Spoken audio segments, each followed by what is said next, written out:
안녕하세요. 저는 얼마 전부터 솔로 생활을 하게 된 40대 초반의 여성이에요. 제가 당한 일들이 너무 열받고 짜증나서 이혼하고 나서 이렇게 사연 글을 남겨보네요. 저와 이혼한 남편은 저보다 4살 어린 남자였어요. 저는 남편과 사귈 당시에 회사에서 이미 꽤 돈을 벌고 있었고 오랫동안 근속하여 직급도 여자치고는 높은 편이었죠. 남편은 저와는 다른 회사에서 일하는 사람이었고 본래라면 우리에게는 어떠한 접점도 없었을 테지만 아주 우연하게 만나게 됐어요. 친구가 결혼식 청첩장을 돌릴 거니까 나오라고 했는데 거기에 여자 쪽, 남자 쪽 친구 모두 부른 거였어요. 남편은 남자 쪽 관계자로 나왔었는데 알고 보니 직장 후배였다고 하더군요. 그렇게 만나서 이야기하다가 생각보다 사람이 괜찮다는 느낌에 한두 번 더 보고 뒤에 사귀게 되었던 거죠. 정말로 그 당시에는 결혼까지는 가지 못할 거라는 생각을 했어요. 나이도 차이가 좀 나는 데다가 저는 딱히 결혼할 생각은 없었거든요. 혼자 사는 것도 나쁘지 않다고 생각했는데 그 남자와 주말마다 함께 있는 시간이 생각보다 편하고 좋아서 결혼을 결심하게 됐어요. 물론 청혼은 남편이 먼저 했고요. 그때는 주변에서 정말 잘 어울리는 커플이라고 그렇게 칭찬을 했었는데 어째서 지금은 이 모양 이 꼴이 되었는지 정말 이해가 되지 않아요. 남편과 저 사이에 다른 점들이 많았지만 저희는 최대한 상대방을 존중하며 잘 조율해가고 있었어요. 하지만 딱 한 가지만은 서로 양보할 수 없는 일이 있었어요. 바로 돈과 관련된 일들이었죠. 저는 남편보다 돈을 많이 버는 데다가 큰 돈을 써야 할 때는 큰 돈을 써야 뒤탈이 없다고 생각하는 사람이었어요. 특히 가방, 옷, 구두, 장신구 같은 건 하나를 마련하더라도 제대로 좋은 걸 마련해야 한다고 생각했죠. 중요한 장소나 중요한 상황에 사용할 것들은 좋은 것으로 마련하는 것이 저에게도 좋은 이미지를 심어준다고 생각하고 있었거든요. 그렇다고 제가 엄청나게 많은 명품을 쇼핑하는 그런 쇼핑광은 아니에요. 2년에 한 번 짝수년도의 제 생일에 저를 위해 준비를 한 물건들이었어요. 충분히 월급을 모으면 살 수 있는 물건들이었죠. 터무니없을 만큼 비싼 브랜드보다는 최대한 나이에 맞는 가격대가 조금은 저렴한 브랜드를 선호했고요. 귀걸이와 목걸이 같은 장신구들은 어릴 때부터 순금과 순은을 사용할 수밖에 없었어요. 금속 알러지 때문에 어릴 때부터 하나씩 유행에 타지 않는 디자인으로 골라왔었거든요. 그랬기 때문에 평상시에 입는 옷들이나 가방은 그리 비싸지도 않고 가끔은 정말 홈쇼핑에서 파는 4개 몇만 원짜리 옷이 거의 대다수였어요. 그렇지만 남편은 저와는 좀 달랐어요. 돈은 웬만하면 쓰지 않았어요. 그런 점이 신중하다고 생각했지만 지금에 와서 보면 그냥 구두쇠 쫌생이었을 뿐이었어요. 남편에게는 돈 그 자체보다 중요한 건 없는 것처럼 보였거든요. 자기 통장 잔고를 보며 좋아하는 사람이 남편이었고 솔직히 이런 면모가 오히려 신뢰를 줬죠.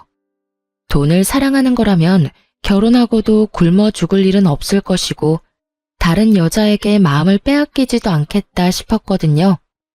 그러나 문제는 시부모에게도 있었어요. 시부모와의 첫 만남에서 아주 눈밖에 나버렸거든요. 첫 만남에서 그럴 일 크게 없는데 말이죠. 그건 상견례 날이었어요. 그 전에도 시부모를 만난 적이 있었지만 상견례 날이라 저도 신경을 많이 썼었어요. 최대한 단정해 보이는 비싼 옷에 명품 가방을 메고 갔거든요. 솔직하게 말해서 둘 다 5년도 더 전에 산 옷들이었지만 워낙 유행을 타지 않는 디자인이라 시간이 흘렀어도 괜찮은 편이었거든요. 게다가 중요한 자리이니 최대한 저를 꾸밀 필요도 있다고 생각했고요. 그런데 상견례에서 시부모는 저를 사치스러운 여자로 몰아가더군요. 왜냐면 지나가던 사람이 제 가방을 보고는 1,000만 원 정도 되는 금액일 거라는 말을 시부모가 들었던 것 같아요. 전후 사정은 잘 모르겠지만 시부모는 행인의 그 말에 제가 사치스러운 사람이라고 아예 판을 박아버리더군요. 솔직하게 말해서 시부모가 될 어른을 만나러 오는 자리에 누가 후줄근하게 입고 오고 싶겠어요. 게다가 두 가족이 만나는 자리에서 부모님 면도 있으니 어느 정도는 체면을 차려야 하는 거라고 생각했거든요. 상견례에 옷을 따로 사는 사람들까지 있는 반면에 저는 있는 옷으로 해결한 거니 그렇게 치면 그리 사치스러운 것도 아니었는데 말이죠. 남편이 이미 식장을 잡아놨으니 시부모도 뭐라 하지는 않았지만 제게 그러더군요. 우리 집에 시집 올 거면 사치스러운 버릇은 버려야 한다고요. 검소함이 가장 미덕이라며 말을 하는데 저를 못마땅해 하는 모습이 정말로 가득했죠. 정말 웃기게도 그 당시에는 아무 생각도 없이 네 하고 대답했어요. 제가 사치스러운 버릇을 가지고 있다고 생각지 않았으니까요. 그런데 적은 시부모만이 아니었죠. 남편도 결혼을 하고 나니 제가 조금이라도 비싼 물건을 사면 제발 아끼면서 살라며 난리를 치더라고요. 그러다가 그 일이 터져버렸죠. 시댁 친척 결혼식 날이 일주일 앞으로 다가온 날, 제가 휴대폰으로 원피스를 구경하고 있었어요. 자기야, 이 원피스랑 이거 중에 뭐가 괜찮아? 어? 갑자기 웬 원피스야? 그리고 가격이 너무 비싸잖아. 굳이 이렇게 비싼 옷 살 필요 있어? 가지고 있는 옷 중에 아무거나 입고 가. 계절에 맞는 원피스가 별로 없어. 그리고 나는 일 때문에 정장형 옷이 많으니까 원피스도 없고. 그리고 한 번 살 때 좋은 거 사고 싶어서 그러는데 왜 맨날 잔소리야? 당신 가지고 있는 것들도 비싼 거 많잖아. 굳이 비싼 거 뭐하러 사? 싼 거 여러 개 사면 더 좋잖아. 양만 많다고 다 좋은 거야? 그런 건 어차피 오래 못 입어. 비싼 옷은 비싼 값을 하는 거라고. 그리고 나도 일할 때는 싼 거 입고 다니잖아. 그러니까 비싼 거 사지 말고 여기 3, 4만 원짜리 있네. 이런 거 사서 입으면 되지. 남편이 골라주는 걸 보니 답이 없더라고요. 안감도 없고 어린애들 취향의 원피스에 결혼식에 입고 갈 옷은 절대 아니었죠. 이게 나한테 어울린다고 생각해? 그리고 이런 걸 남의 결혼식에서 어떻게 입어? 솔직하게 말해서 내가 돈을 허투루 쓰면 나도 할 말 없어. 그치만 내가 1년에 옷 사는 돈이나 당신이 1년에 옷 사는 돈이나 똑같은 건 알고 있지? 당신은 싼 걸 100벌 사고 나는 비싼 걸 5벌 살 뿐이야. 그런 나한테 매번 사치스럽다고 검소하게 굴라는 건 좀 어이없는 일 아니야? 솔직히 당신이 비싼 물건이 많은 건 사실이잖아. 이러니 엄마도 매번 걱정하는 거고. 그렇다고 내가 당신한테 돈을 더 달라고 했어? 아니면 당신한테 돈을 빌린 적이 있어? 그런 적도 없는데 왜 내가 당신한테 그런 잔소리를 들어야 하냐고. 그리고 내가 돈 모아놓은 게 당신이 모아놓은 거보다 훨씬 많아. 그런데 왜 내가 과소비하는 것처럼 말하는데? 이거 봐.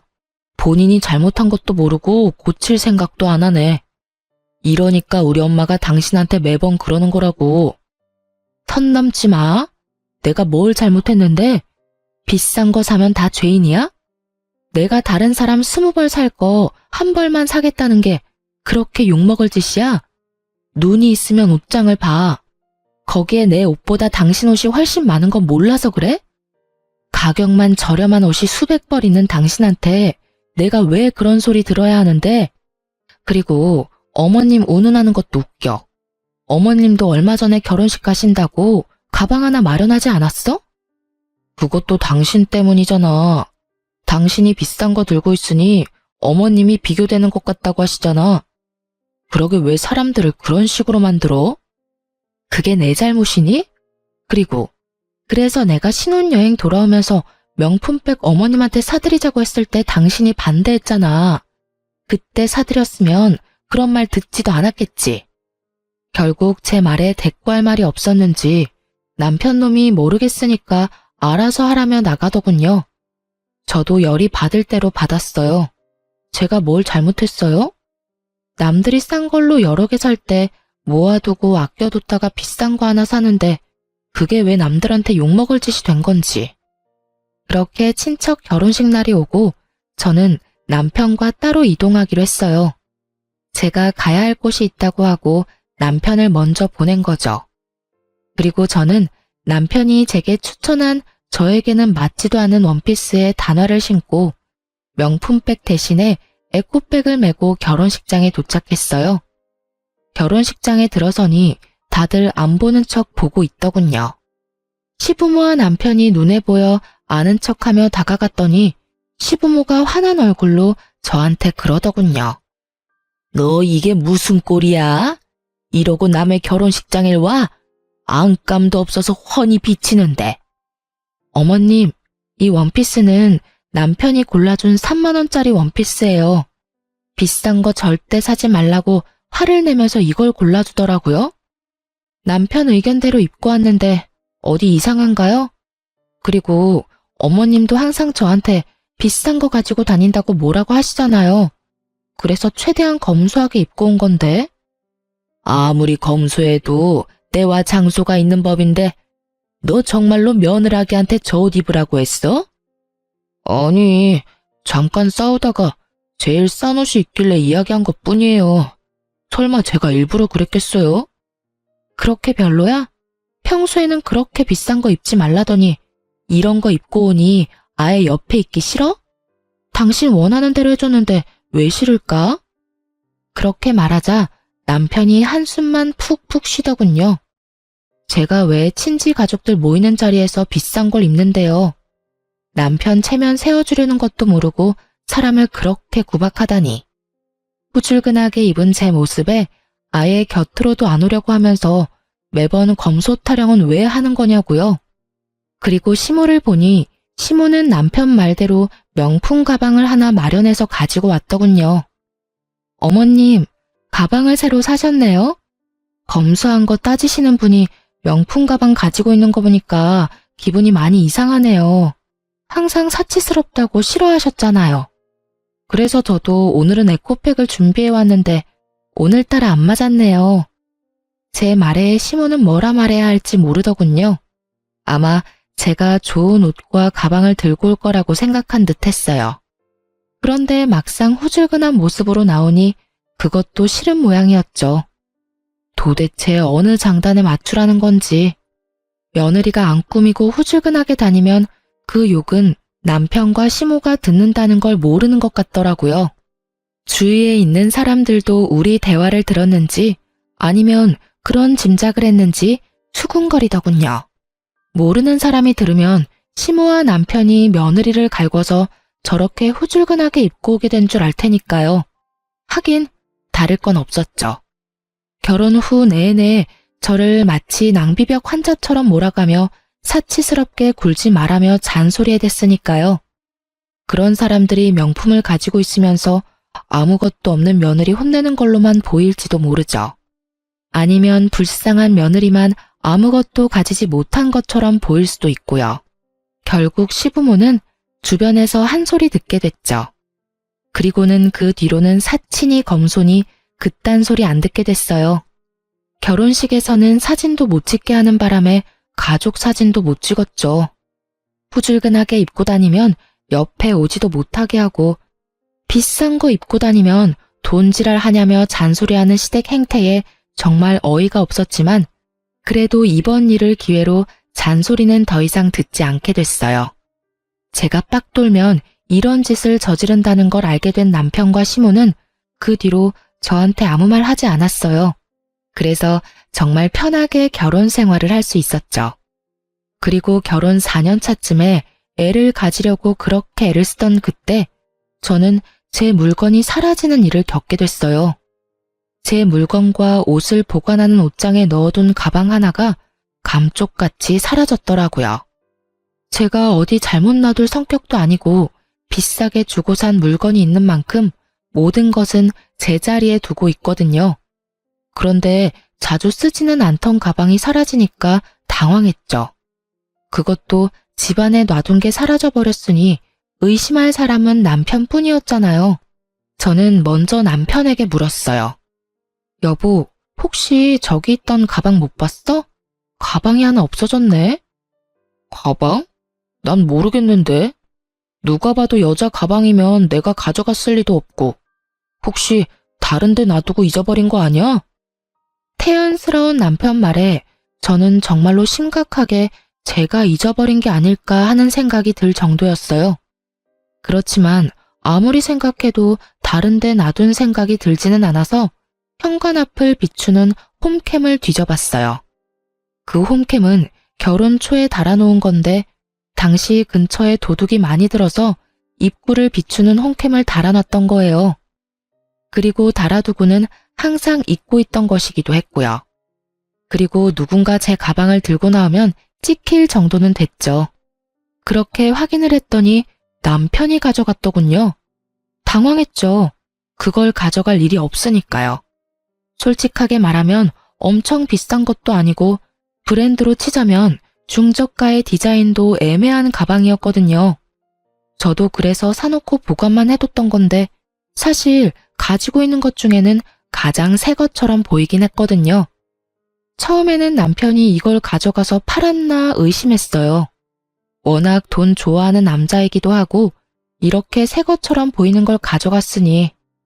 하지만 굳이 가져갈 거면 더 비싼 게 있는데 왜 그걸 가져갔나 싶은 마음도 있었거든요.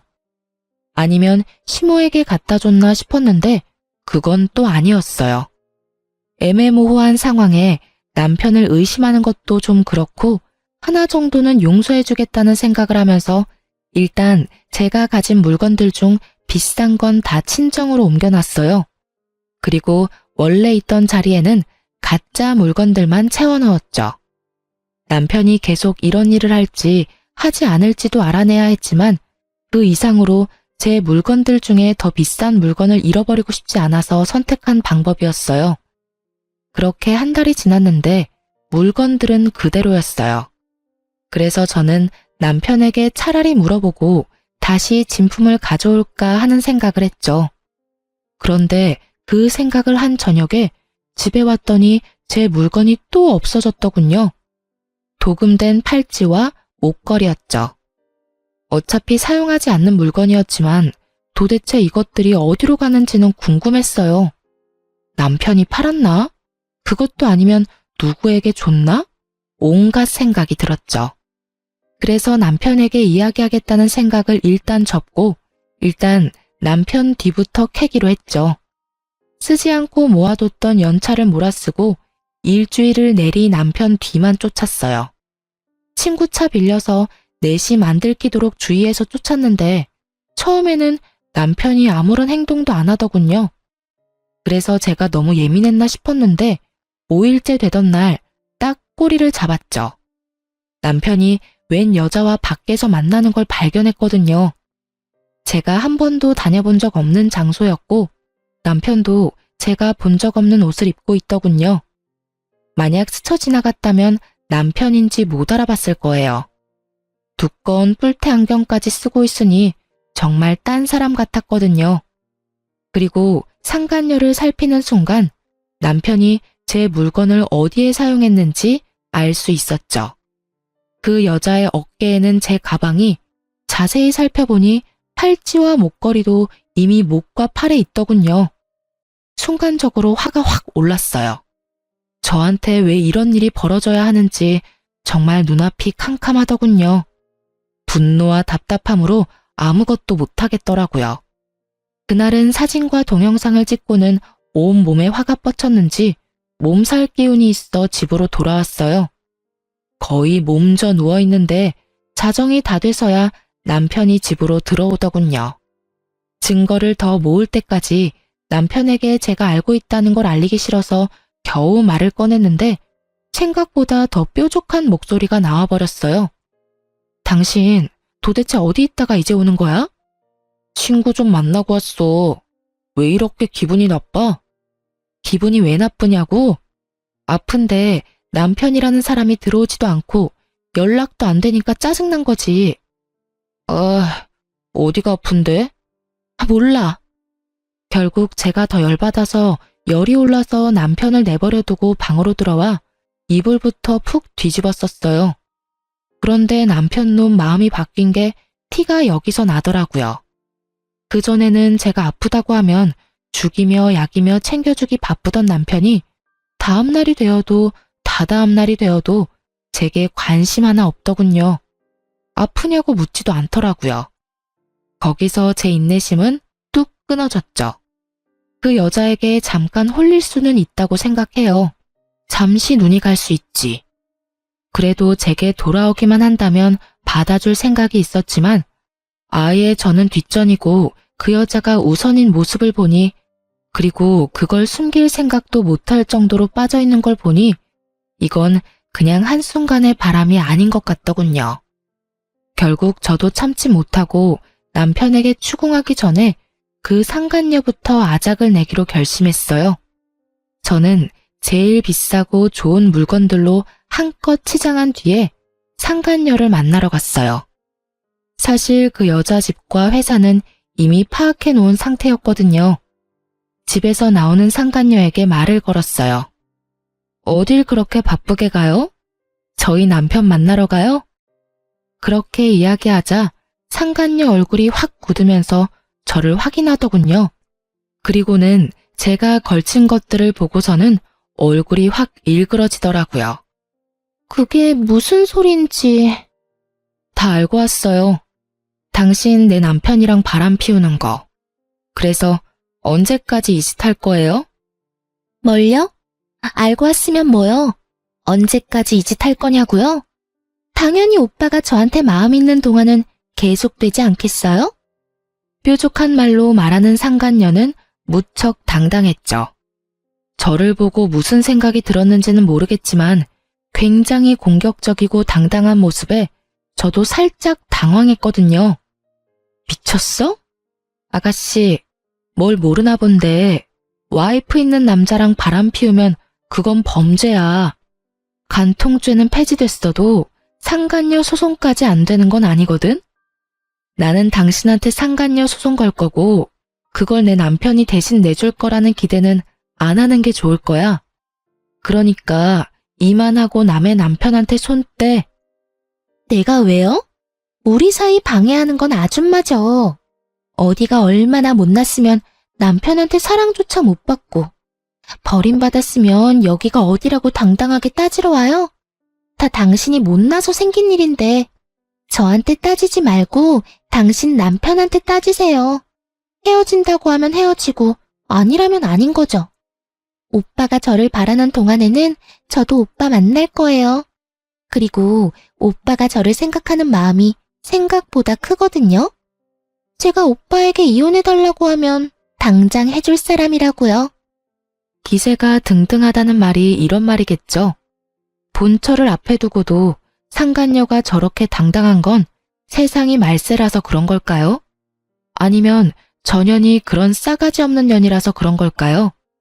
정말 오만 가지 생각이 오갔어요. 그래서 상간녀에게 말해줬죠. 아주 기세가 등등하네? 남의 남자 꼬셔서 나쁜 짓 하고 있는 주제에 뭐가 그렇게 당당해?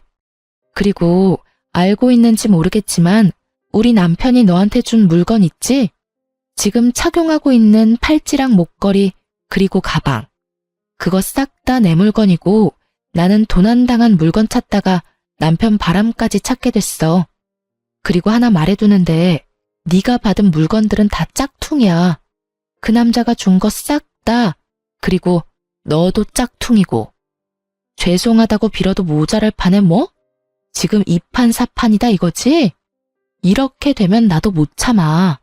너랑 우리 남편 둘이 잘 되는 꼴 내가 가만 보고 있을 줄 알고? 너희들 있는 곳곳마다 쫓아다니면서 불륜이라고 소문내줄게. 어디서도 환영받지 못하도록 해줄 자신 있으니까 원하면 붙어봐. 명예훼손? 나는 그딴 거 안 무서워. 왜 내가 무서워해야 해? 잘못은 너희들이 지었잖아. 제 말에 상간녀가 얼굴이 벌겋게 달아올랐더군요. 이제 와서 새삼스레 부끄럽다는 감정을 느낀 건 아닐 테고 아마 나름대로 화가 났나 보더라고요. 저한테 그런 소리 듣는 게 짜증났을 수도 있죠. 그렇게 상간녀 입 닥치게 만들어 놓고 집에 돌아왔는데 그날 남편이 상간녀에게 무슨 소리를 들었는지 폭탄 선언을 하더군요. 우리 이혼하자. 더 이상 당신이랑 같이 못 살겠어. 그것도 시댁에서 시어른들 다 있는 곳에서 말이죠. 갑자기 무슨 소리야? 저는 시치미를 뚝 뗐어요. 남편이 시부모 눈치를 보더니 그러더군요. 모르는 척 하지 마. 다 알고 있잖아. 이야기 다 들었어. 그 사람하고 한바탕 했다면서? 그 말에 반문한 건 제가 아니라 시부모였어요. 무슨 말이야? 너희가 이혼이라니? 그렇게 됐어요, 어머니. 이 사람 사치가 너무 심하고 저랑 성격도 안 맞는 것 같아서 이혼하고 싶어요. 두 분도 이 사람 그렇게 편하게 생각하지 않았잖아요. 집에 있으면 돈을 너무 많이 써서 같이 살기 불안할 정도예요.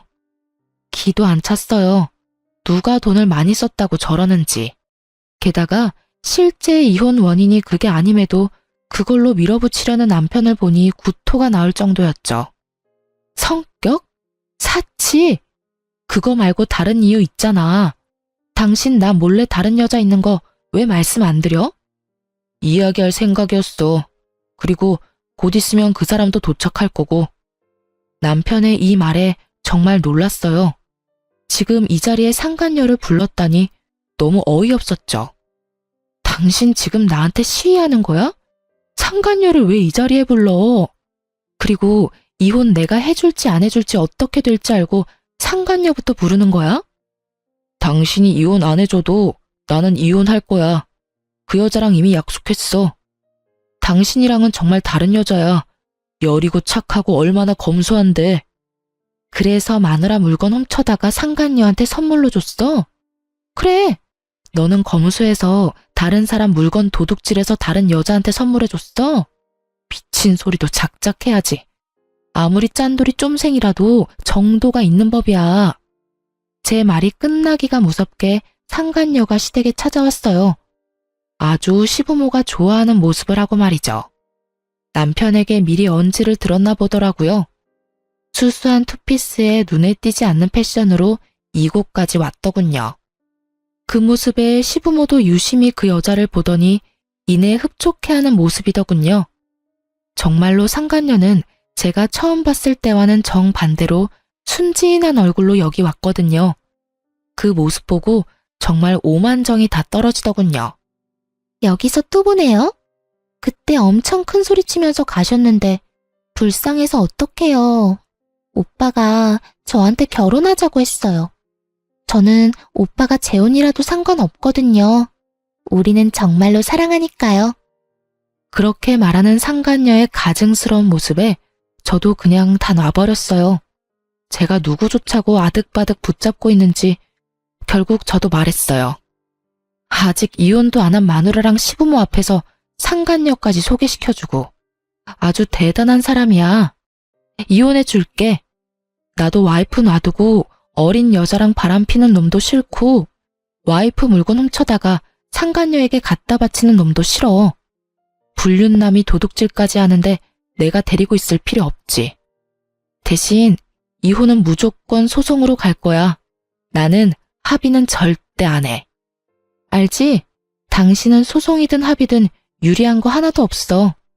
그리고 상간녀, 너도 마찬가지야.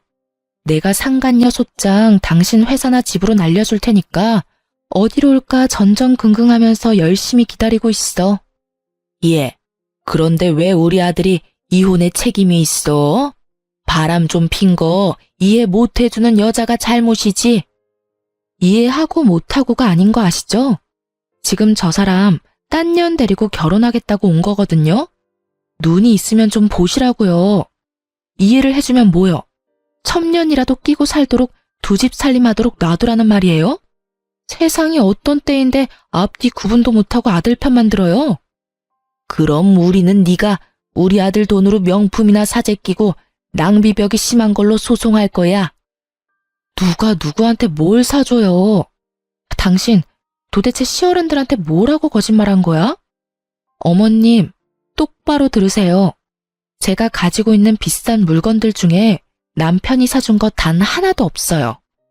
남편이 워낙 구두쇠라 결혼 반지도 반반 나눠서 했다고 하면 말 다 한 거 모르세요? 그렇게 우기고 싶으면 열심히 우기셔도 돼요. 어차피 저는 제가 산 물건들 카드값이며 현금 영수증이며 다 제 돈에서 빠져나간 거 증명 가능하니까요. 미친놈이 불륜의 도둑질만 한 줄 알았더니 부모 상대로 거짓말까지 해? 네가 사람 새끼냐? 짐승 새끼도 이딴 짓은 안 할 거야. 제 말에 시부모는 꿀먹은 벙어리가 됐어요. 그리고 남편 놈도 당황하고 있었죠. 막판에 자기가 한 거짓말이 들통날 줄은 몰랐나 봐요. 그리고 그간의 시부모가 저의 사치를 탐탁치 않게 생각한 것도 이제야 그 이유가 명확해졌죠. 시부모님은 제가 남편 돈으로 사치한다고 생각하셨던 모양이에요. 남편이 그렇게 말해줬으니 그렇게 철석같이 믿고 있었던 거죠. 그렇지만 그게 거짓말이었다는 걸 알게 되니 그간 저한테 한 짓들이 새삼 민망했던 모양이에요. 아무 말 없이 남편과 저만 번갈아 보며 쳐다보더군요. 그리고 저는 남편 새끼 옆에서 조신 떨고 앉아있는 상간녀에게 말해줬어요. 한 가지만 더 말해줄게. 잘 들어? 저 남자가 너한테 무슨 말 했는지는 모르겠지만 난 저 남자랑 살면서 생활비 한 푼 안 받았어. 왜냐고? 내가 돈을 저 남자보다 더 많이 벌고 있거든. 그러니까 사실은 내 돈으로 그 집에서 생활하고 있었던 거나 다름없거든? 이것마저 증명하면 법원에서 뭐라고 판결할지는 알지? 그리고 이 이야기는 너한테도 지극히 안 좋은 이야기지. 너는 나보다 못 버는 것 같은데 남편한테 한 푼도 돈을 못 받을 거거든. 그리고 내가 너한테 상간녀 소송할 건데 그 비용도 다 네 돈으로 내야 한다는 이야기고. 저 남자가 줄 리가 없거든. 하긴 모르지. 사랑하는 여자가 생겼는데 그거 하나 안 내주겠어? 와이프 버리고 상간녀랑 결혼하는데 그 정도는 당연히 남자가 해줘야지. 어쨌든 둘 다 잘 알아둬. 나는 내 몫은 어떻게든 가져갈 참이고 만약 너희가 안 주면 법적으로 압류를 진행해서라도 가져올 생각이야. 그러니까 둘이서 잘 짱구 맞대서 이야기해봐. 상간녀가 못 믿겠다는 표정을 짓고 있더군요. 하긴 믿든 안 믿든 상관없죠. 저는 사람은 변하기 어렵다고 생각하거든요. 남편 놈 구두쇠 기질이 여자 한 명 잘못 만났다고 바뀔 리 없죠. 게다가 제 물건 도둑질해서 상간녀에게 선물해 준 걸 보면 더더욱 상간녀에게 돈 드리고 싶어 하지 않는 모양이고요. 당신 무슨 말을 그렇게 해? 내가 이 사람한테 그런 짓을 할 리 없잖아. 당신이랑은 다른 여자라고. 이 여자는 소중하게 대해줄 거야. 남편의 말에 상간녀가 내심 안심하는 표정을 짓더군요. 말이면 뭔들 못해요. 영원히 사랑하겠다고 해놓고는 상간녀랑 바람피고 있는 놈인데요. 거짓말이 한 번 어렵지 두 번은 얼마나 쉬운 일인지. 눈 하나 깜빡 안 하고 거짓말하는 얼굴 보니 진짜 웃기지도 않았어요. 그래. 상간녀한테는 그런 짓 안 하고 와이프한테는 그런 짓 하는 거면 상간녀가 와이프 되면 똑같이 그런 짓 하려는 거 아니야? 당신이 얼마나 구두쇠인지 내가 잘 아는데. 뭐 됐어. 나는 이미 내가 하고 싶은 이야기 다 끝냈으니까. 할 말 있어? 다른 할 말 없으시죠? 나는 당신 말 절대 안 믿어요. 오빠랑 헤어지기 전에 나랑 오빠 사이 이간질하려고 그런 거짓말하는 거 내가 모를 줄 알고? 졌으면 진 사람답게 꼬리 말고 도망이나 치라고요. 여기서 초치지 말고. 저는 바락바락 우기는 상간녀를 보며 한숨을 푹 쉬었어요. 말해줘도 모르는 저 멍청한 년에게 뭐라고 이야기해야 좋을지 모르겠더군요. 그래, 내가 이렇게 친절하게 설명해줬는데도 못 알아듣겠다 이거지? 뭐 괜찮아. 머리가 나쁘면 몸이 조금만 더 고생하면 되지. 잘 봐. 불륜남, 도둑놈, 거짓말쟁이인 저 남자가 네가 데려갈 물건의 실체야. 예쁘고 행복하게 살아. 남의 남자 뺏은 더러운 년아. 제 막말에 상간녀 얼굴이 빨개지더군요. 저는 상간녀 앞에 있던 시모에게도 한마디 했어요. 어머님, 모르는 것도 죄라고 여태껏 자식이 저런 놈인지도 모르고 믿었던 거 생각하니 참 민망하시죠? 여태껏 저한테 빌부터 산 게 바로 당신 자식이세요. 그리고 오늘부로 반납할 테니까 앞으로는 더 이상 만나고 싶지 않네요. 뭐 며느리 그렇게 마음에 들어하지 않았는데 마음에 쏙 드는 여자가 와서 다행이죠. 저보다 돈을 훨씬 덜 벌어도 남편 내조만 잘하면야 걱정할 거 하나도 없겠네요. 잘 지내세요. 잠깐만 기다려봐라. 너 정말로 그 물건들 우리 아들 돈으로 산 거 아니니? 네, 제가 돈을 더 잘 버는데 제가 왜 그걸 사달라고 해요? 남편은 알아서 자기 돈 자기가 쓰고 있고 저희는 경제권 합치지도 않았거든요. 그런데 제가 산 물건을 자기가 사준 것처럼 말하니 어이가 없잖아요. 1,000만 원 넘는 물건을 남한테 사달라고 하는 것도 웃기고 내 능력만 되면 내가 사는 게 맞는 거고요. 그러면 네 월급이 아들 월급보다 훨씬 많다는 게 진짜로 사실이야? 그게 알고 싶으세요? 남편이랑 저는 직군도 다르고 직위도 달라요. 저는 남편보다 적어도 100만 원은 더 벌어요. 그러니까 제가 남편한테 사달라고 할 일도 없고요. 못하면 월급 명세서 보여드려요? 제가 메일로 온 월급 명세서를 보여주고 나서야 시모는 제게 아무 말도 안 하더군요. 그리고 제 월급 명세서를 본 상간녀는 눈에 띄게 불안해지기 시작했고요. 뭐 딱 보니 제 말이 사실인 것 같아서 초조한 거겠죠. 상간녀가 이런 초강수를 둔 건 아마 제가 비싼 물건으로 치장하고 간 탓이 큰 것 같았거든요. 명품을 걸친 제 모습에서 자신의 미래를 본 거겠죠. 뭐 돈의 출처가 아예 달라서 그런 미래는 없겠지만요.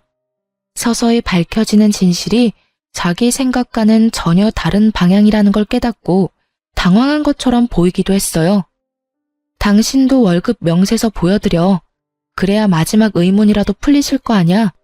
당신이 나를 이날 이때까지 남편 돈으로 사치나 부리는 여자로 만들어놨는데 마지막 오해는 풀도록 만들어드려야지. 그래야 어른들도 내가 왜 이렇게 발악하는지 잘 알겠지? 제 말에도 남편은 별 반응 없더군요. 시부모는 이미 남편 월급 수준을 아는 모양이었고 상간녀도 그런 모양이었어요. 상간녀는 남편이 아무것도 부정하지 않자 더 당황한 모습이었죠. 남편이 엄청나게 잘 벌어서 마누라한테 명품 사준 거라고 착각하고 있었을 테니까요. 정작 그 남편 새끼가 결혼 반지마저 반띵하는 완전 쫌생이 대장이었다는 걸 깨닫고 나니 지금 이 자리에 잘못 온 건 아닐지 걱정하고 있는 것 같았어요. 와이프에게 돈을 쓰기는커녕 와이프 물건 훔쳐다가 상간녀에게 선물하는 쓰레기가 자신이 빼앗은 남자라는 게 믿기지 않는 것처럼 보이기도 했죠. 저는 상간녀를 아래 위로 쳐다보며 친절하게 말해줬어요. 이 정도로 검소한 사람이면 다행이네요. 이 사람이 엄청난 구두쇠의 쫌생이거든요. 돈 한 푼 건드리는 것도 벌벌 떠는 남자 옆에서 잘 살아요. 그리고 고마워요. 이런 남자 데리고 가줘서요. 이번 기회 아니었으면 평생을 고생했을 테니까요. 당신한텐 엄청 화내긴 했지만 가만히 생각해보면 당신이 저 남자 데려가줘서 제가 자유의 몸이 되는 거니까 그것만큼은 고맙다고 생각해요. 그럼 잘 살아보세요. 그렇게 저는 시댁에서 나왔어요. 정말 속이 어찌나 시원하던지. 남편 놈의 행동을 모조리 알려주고 나니 진짜 마음이 너무 편했어요. 제가 받고 있던 오해도 다 풀려버렸으니 더할 나위 없었고요. 그렇게 저와 남편은 빠르게 이혼하게 됐어요. 애가 없다는 건 정말 다행이었죠. 애라도 있었으면 정말 5kg라도 그 여자랑 남편 회방 놓고 마음 다 뜬 남자랑 같이 살아야 했을지도 모르거든요. 하긴 제 성격상 그렇게 살지는 않았겠지만 그래도 아이라는 존재는 그만큼 큰 비중을 차지하고 있잖아요. 없으니 좀 더 홀가분하긴 했죠. 그렇게 이혼하자마자 상간녀와 전 남편은 결혼식부터 준비를 하더군요. 상간녀 메신저에 내내 결혼식에 대한 소식이 날마다 올라왔어요. 하지만 역시나 문제가 곳곳에 보이긴 하더라고요. 상간녀는 무조건 호화롭고 비싼 결혼식을 하고 싶었던 모양이에요. 그렇지만 남편 쪽은 재혼인데다가 그렇게 크게 해서 득볼 게 하나도 없잖아요. 그래서 그것 때문에 시부모와 상간녀가 몇 번이나 부딪힌 모양이었어요. 게다가 그 기준은 제 결혼이었거든요. 저는 우리 집안 첫 결혼이어서 부모님이 힘을 좀 많이 쓴 편이었거든요. 그래서 호화롭게 치를 수 있었지만 이쪽은 그럴 여력이 없었어요. 그런데 그 와중에 상간녀가 시부모에게 1,000만 원이 넘는 명품 가방을 해달라고 요구했다고 하더군요. 그 소식 듣고 정말 상간녀가 미쳤나 싶었는데 상간녀 쪽에서는 또 잘못된 정보를 알고 있었던 모양이었어요. 제가 가지고 있는 가방 중에 제일 비싸던 가방이 시댁에서 예물로 준 거라고 알고 있더군요. 저희는 아무것도 주고받은 것 없이 식을 진행했는데 도대체 누구한테 그런 거짓말을 들은 건지. 시부모가 그 이야기 듣고 뒷목 잡고 쓰러졌다니 아마 전 남편이 거짓말한 게 틀림이 없겠죠. 결국 그것 때문에 집안에 한바탕 난리가 났었다고 하더군요. 저는 솔직히 상간녀의 그런 모습을 짐작했어요. 그렇기에 남편과 편히 헤어진 것이기도 하고요. 상간녀는 아예 명품에 대한 집착이 장난 아니었거든요. 아마 전 남편이 제 물건에 손댄 것도 상간녀가 그런 물건을 좋아하니까 손을 댄 거였을 거예요. 그렇게 명품만 고집하는 여자가 구두쇠랑 결혼하면 잘 될 리가 없잖아요. 나중에는 그 가방 문제가 불거지는 바람에 상간녀와 전 남편이 엄청 싸웠다고 하더군요. 돈을 한 푼도 안 주겠다는 전 남편과 속아서 결혼하게 됐다는 상간녀가 싸울 수밖에 없었던 것 같아요. 그리고 시부모는 상간녀가 순진하고 검소한 여자인 줄 알고 맞이했다가 결국 뒤통수 세게 얻어맞은 꼴이었고요. 상간녀의 그런 행동을 눈앞에서 목격하고 나니 제가 얼마나 경우가 바른 사람이었는지 깨닫게 된 것 같았죠.